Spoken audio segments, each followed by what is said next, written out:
Hey guys, last update here. So I'm wearing the same clothes that I wore yesterday. I'm sorry if it's kind of dark. But basically what I wanted to talk about is the end result of my minimalist little thingy. And I'm sorry if I feel like the camera's tipped a little bit, but oh well. But I'm sitting on the floor right now that I could not sit down on when I first started this. So that is a very, very good thing, I would say, that I can now sit on this floor. But I'm basically just going to show you around my room, show you what I did, and kind of explain the stuff that I gave away. I kind of showed you a little bit of that in the last clip, and now it's all gone downstairs. And now I'm just going to show you the results. Okay, so no more stuff on the floor. I do have 2 bags of trash over here and those canvases still, but I hung up these bags. That stuff is all good. I have all of this stuff over here that I have to put in a scrapbook or a notebook and stuff like that. This is what this side looks like with the books. I had this really interesting idea of putting these light bulbs around, and I'm gonna get some sort of thing that'll make them stick out so it looks like a dressing room light. And then over here, nothing. Again, I got rid of that thing over there. All of this is just school supplies stuff. And I have my crystals on the window. And yeah, I mean, this area is kind of the same pretty much. In there is also the same, just because it's crafting and stuff like that.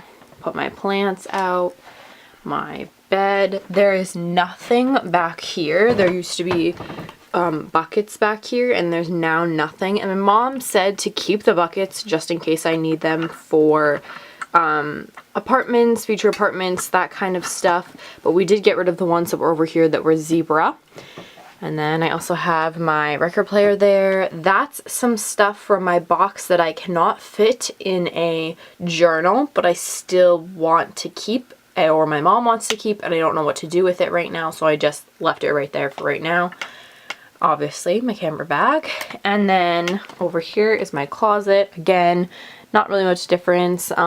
I'm going to go through this further once I actually can see what I have at school as well, and just kind of like see what it looks like all together. I do want to show you guys this jacket. So I thought this was the cutest thing ever. I found some pins, and I do have some extra pins that I'm going to stick in my journal. But I found these super cute pins that I had, and they're literally adorable, and I thought they would go really well on this jean jacket that I have, and it might make me wear it a little bit more. So really, really liked that. And yeah, that's basically it overall. It doesn't look like that much, but I ended up having 2 trash bags full of stuff that went to Goodwill, and I also have these 2 boxes that had stuff in them that are going to Goodwill as well. And then underneath my the daybed that we have, there are a bunch of hangers. There's a box over there of like the fan that I'm going to use next semester as well. And then I have a bunch of apartment stuff in that box that I need to keep. But other than that, there's not really anything that I don't think is necessary. I do have a lot of books, and I do have a lot of Harry Potter stuff, and I have a lot of my crystals, but that is all stuff that is incredibly important to me. I feel like it's different for every person, so you have to kind of go on your own journey of what is really important to you, and what isn't really necessary. I think I was watching this documentary that I mentioned, I think, earlier in this footage, about minimalism, and how the people were talking about how it's you deciding what is just excess in your life and what is actually important and necessary. So I have a real passion for Harry Potter.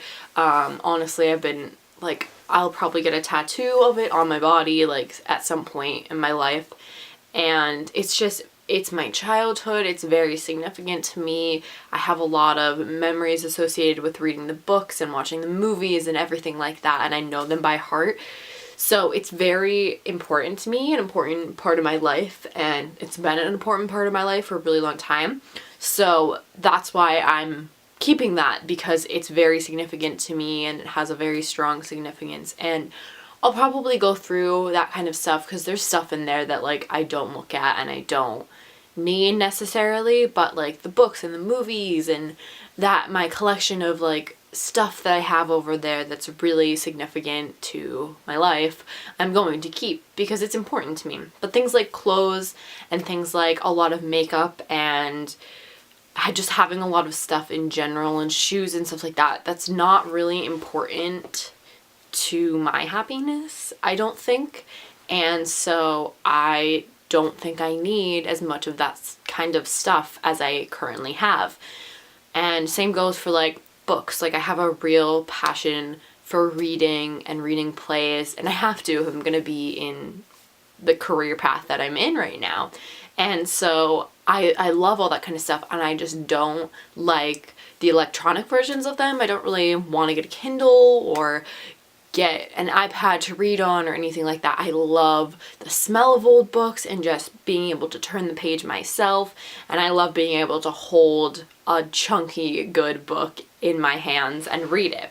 So that's why I have sort of an extensive play and book collection, which I could probably downsize if I wanted to because I've read some of them already. But if I ever needed any of them, which is a realistic thing because there's so many plays that I have to read for classes and plays that I could be in and stuff like that, so it's very realistic. It's not just me like, I don't know, like trying to make it myself feel better about it. But yeah, it's that kind of stuff that I like to keep, and I don't even have that extensive a book collection because books isn't necessarily like I read books and then I'll donate them or give them away or stuff like that. But if I read a play and I really like it, I'm gonna keep it. So it's kind of that back and forth of what I keep and what I don't. And then the same thing with crystals. Like crystals are something that I just got into that are very important to me, very significant, and help with meditation and mindfulness. And I'm wearing a crystal right now, so I always wear this one. This is my favorite one.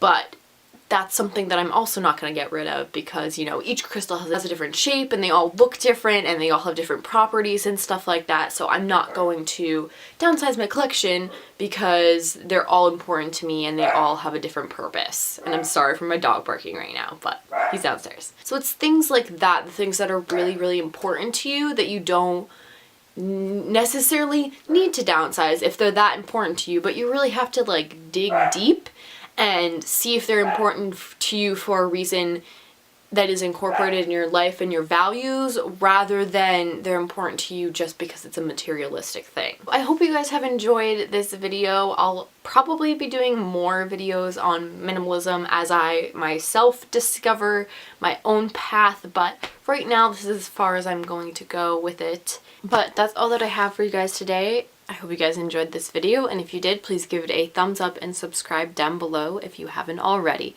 If you'd like to check out my previous video, it is on this side of the screen, and my previous vlog is on that side of the screen. I've been doing Vlogmas all of December, so if you'd like to check that out, you can go check that out. And yeah, I hope you guys are having a wonderful day, and I will see you in my next video. Bye.